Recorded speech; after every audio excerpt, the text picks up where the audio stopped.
Hi everyone, this is the Akriti show and I'm here with a very special guest, Dr. Manju Barik, who is a gynecologist and the president of Foxy, West Ghaziabad branch. Welcome to the show, ma'am. My pleasure. Great. So, we are talking about obesity in gynecology, and one of the very close, obviously, the topics that everyone's been discussing is GLPs. That should we take it? What is your opinion on that? I understand the incidence of obesities are very much increased nowadays because of the lifestyle changes in modern society. But I think first line of treatment should be the lifestyle modifications only, especially for mild to moderate Mild. type of obesity. Only for If the severe. patient is in the category of morbid obesity, like 100 and plus, and he or she is having the comorbidities also, like diabetes, hypertension. In that case, I think we can use the synthetic GLPA. Otherwise, the natural GLPA which body produce in response to the food is okay. Okay.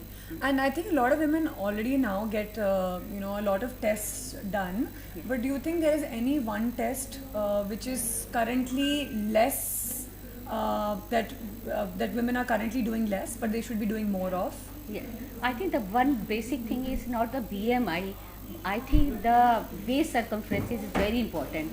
And what simply I say, my friend, your height, what is your height? Your waist circumference should be half your length. That is a basic thing. And the minimum lipid profile I advise for patient, because that shows how much you are eating. So basic, I think tests we should do. Basic tests. Basic test we should do. Yeah. To rule And out. great. And obviously there's so many new things coming. There's AI, there's robotics. What is one medical advancement that you're very excited about? I am excited about AI, and because we are from the old generation, and we are not very much comfortable with it, but we would like to it, because everything has got given the pros and cons as always there, and AI will be beneficial, especially for presentation, PPT and all, and to know the word. So I think it's a boon for us, and we should use more of it. AI. Great. And now, doctor, of course, I want to quite quickly ask, what are some of your, because we've spoken about stress, mental health, what is your biggest stress buster? I think music and dance is my stress buster, and I really relieve with it, and it helps me to maintain my weight also. Weight also, yeah. And obviously we all try to eat healthy, but if you had to cheat, and what would be your comfort meal? If I want to cheat, I will have wine with the blue. If I want to cheat, I will have a glass of wine. Glass of wine. Wine with olives. Yes, 100%. That is my. Yes. That is my. Good for your heart health also. Yes, that is my cheat day. Yes. And if you were not a doctor, what would you be? I think I will be a dancer. Dancer? Yes, Okay, yes, great. So lovely to hear all these opinions, doctor. And I'm going to now quickly do a quick take it or trash it. So you have to just give your opinion whether to take it or trash it. Yeah? Yes. Ozempic for PCOS. Yes, if it is really hard to conceive, or if it's intractable PCO, then we can give it. Okay. Ashwagandha while trying to conceive. Yes, it's very Take useful. it. Yes. Okay.